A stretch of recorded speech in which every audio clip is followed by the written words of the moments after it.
Bonjour et bienvenue. Vous savez, il y a des matchs nuls qui ne laissent aucun souvenir. Et puis il y a ceux-là.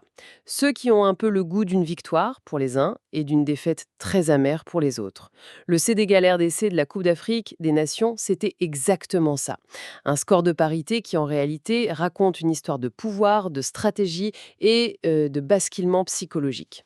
Pour en parler, on va s'appuyer sur une analyse tactique très fouillée. L'idée, c'est de comprendre ce que ce résultat nous dit vraiment du favori sénégalais et bien sûr de l'outsider congolais. C'est d'une excellente approche, parce que ce match est un vrai cas d'école. Pour bien comprendre, il faut se replonger dans l'ambiance d'avant-match. Oui, le contexte était primordial. Complètement.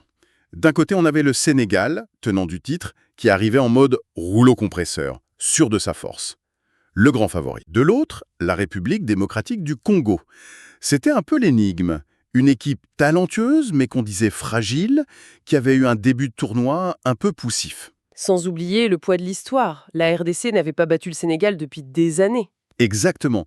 Le scénario semblait, écrit d'avance. Et pourtant, Et pourtant, on assiste à ce paradoxe qui est magnifique. La RDC ne gagne pas, factuellement, mais ne pas perdre contre ce Sénégal-là, dans ce contexte, c'est une performance qui vaut bien plus qu'un point. C'est une affirmation. c'est leur match référence, en quelque sorte. On peut le dire sans se tromper. C'est le soir où la RDC est vraiment entrée dans sa compétition. Alors justement, parlons de cette métamorphose congolaise. Sur le terrain, qu'est-ce qui a changé par rapport à leur match précédent? Parce que ce n'était pas juste de l'envie, c'était plus intelligent, non? Le mot est parfaitement choisi. C'était plus intelligent. La différence fondamentale, c'est la discipline. On a vu une équipe congolaise incroyablement compacte, Très resserré. très resserrée. Mais surtout, ils ont changé leur rapport à la souffrance.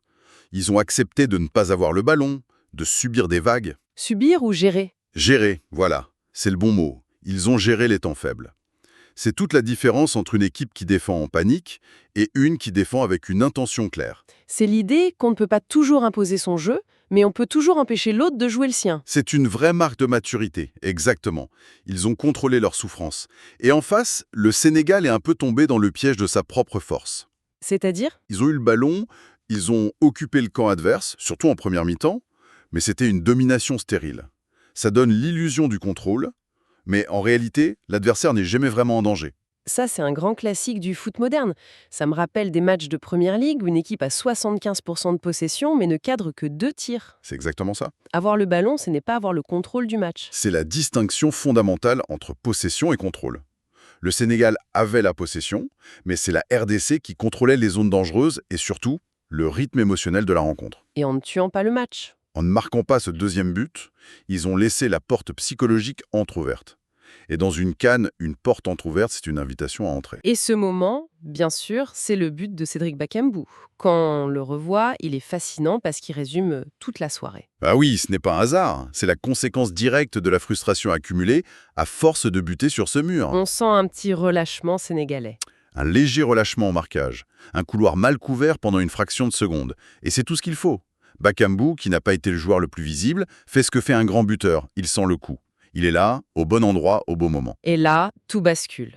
Le doute change de camp, la sérénité sénégalaise s'effrite. Et la confiance congolaise, elle, explose. C'est là que le match devient une affaire de nerfs. Absolument. Et si on regarde les individualités, ce contraste est encore plus frappant. Côté RDC, il y a un joueur qui a été le grain de sable dans la machine sénégalaise, Théo Bangonda. Ah oui, lui, il a été quasiment le seul à pouvoir créer du chaos dans ce bloc si bien organisé. Par ses dribbles, ses prises de risque, Il a constamment cherché à casser les lignes. Et ce qui est d'autant plus impressionnant, c'est qu'il avait Kalidou Koulibaly en face. Ce n'est pas n'importe qui. voilà, il n'a pas tout réussi loin de là, mais sa seule présence et sa volonté de provoquer ont obligé la défense sénégalaise à rester sur le qui-vive. Avoir un joueur comme ça, un détonateur, c'est de l'or. Et en miroir de ce détonateur, côté Sénégal, on a presque eu l'extincteur avec le match d'Ismaïla Assar. C'est un peu dur, mais il symbolise les occasions manquées. C'est le symbole parfait. Il a 2 occasions, immenses en première période. Pas des demi-occasions, des ballons de but. À ce niveau, ça ne pardonne pas. Non, un joueur de sa qualité, il doit en mettre au moins une au fond. Un score de 2-0 à la mi-temps, et on ne fait pas du tout la même analyse aujourd'hui. Le match est plié. Et c'est là qu'on se demande pourquoi. La pression? Un manque de confiance? C'est toute la question. Mais bon, le football ne se joue pas avec des si. Ce qui reste, c'est ce sentiment que le Sénégal a manqué le coche. Et cette résilience congolaise, ce n'était pas juste de l'héroïsme. Il y avait un plan tactique très précis derrière tout ça, n'est-ce pas? C'est là que ça devient vraiment intéressant, dans les détails qu'on ne voit pas forcément en direct. Alors, quel était ce plan?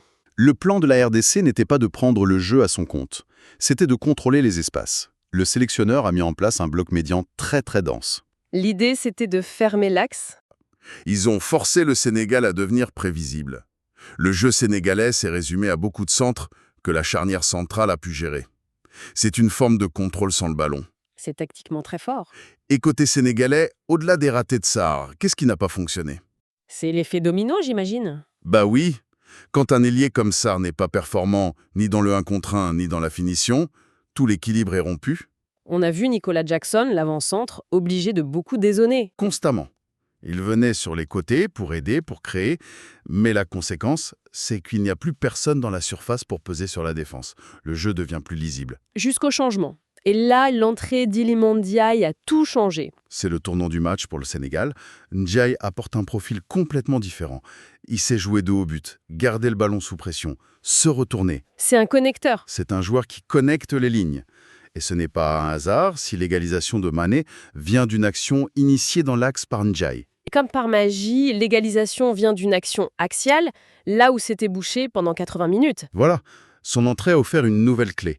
Ça montre à quel point les profils des joueurs sont plus importants que le système lui-même. Cette analyse change vraiment la lecture qu'on a pu avoir à chaud.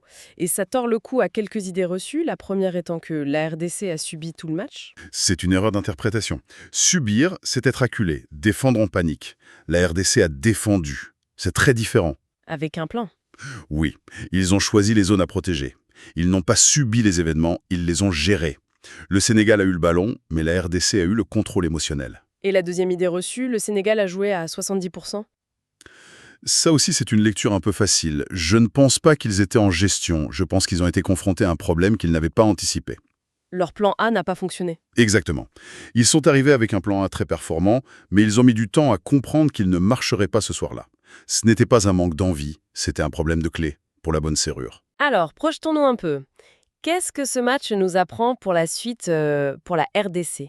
Est-ce que ce modèle est reproductible? C'est la grande question. Le message envoyé est fort. Cette équipe peut rivaliser avec les meilleurs en étant intelligente et disciplinée. Elle a gagné en solidité émotionnelle. Le signal positif à surveiller pour eux. Leur capacité à garder ce bloc compact dans les 15 premières minutes des prochains matchs. S'ils y arrivent, la leçon est apprise. Et le signal d'alerte? De retomber dans leurs anciens travers. Des latéraux qui montent trop haut, un milieu qui se fait aspirer. Le danger serait de croire que ce plan est une formule magique.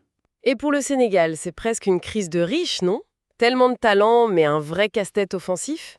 C'est ça, ce match pose une vraie question sur l'équilibre offensif. Le jeu sur les côtés est une force, mais quand il devient la seule option. Il devient une faiblesse. Exactement. Le signal positif à observer pour eux, ce sera plus de fluidité dans l'axe. S'ils y parviennent, ils redeviennent quasiment injouables. Le signal d'alerte étant, j'imagine, de retomber dans un jeu stéréotypé, fait de centres et d'attente d'un exploit de Mané. Précisément. La grande leçon, c'est que la CAN ne pardonne aucune imprécision et récompense les équipes qui ont une identité claire et qui savent s'adapter. La RDC vient de trouver la sienne, le Sénégal doit prouver qu'il en a plusieurs. Finalement, ce match nul, c'était bien plus qu'un partage de points. C'était une partie d'échec tactique, une leçon sur la maturité et la gestion des émotions. Tout à fait. On a bien vu l'importance des synergies, la connexion Mané-Ndiaye en fin de match, c'est un immense espoir pour le Sénégal. Et le potentiel autour de Bongonda, la promesse pour la RDC? C'est ça. Et il faut garder à l'esprit que le football n'est pas une science exacte. Rien n'est définitif. Le Sénégal peut digérer cette alerte et monter en puissance. Et la RDC peut continuer à surprendre. C'est ce qui rend cette compétition si passionnante. Alors, si on doit laisser nos auditeurs avec une dernière pensée... Je pense que la vraie question pour ces deux équipes va au-delà de la tactique pure. C'est leur capacité d'adaptation. Le plan de jeu initial, c'est une chose. Mais la capacité à en écrire un nouveau en pleine bataille. C'en est une autre. Voilà. Ce match a révélé les forces et les faiblesses des deux camps.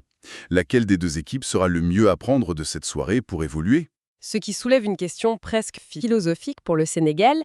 Est-ce que leur plan A, si dominant, est devenu leur propre piège, les empêchant de développer la flexibilité nécessaire pour un plan B? C'est peut-être ça le vrai marqueur d'un futur champion.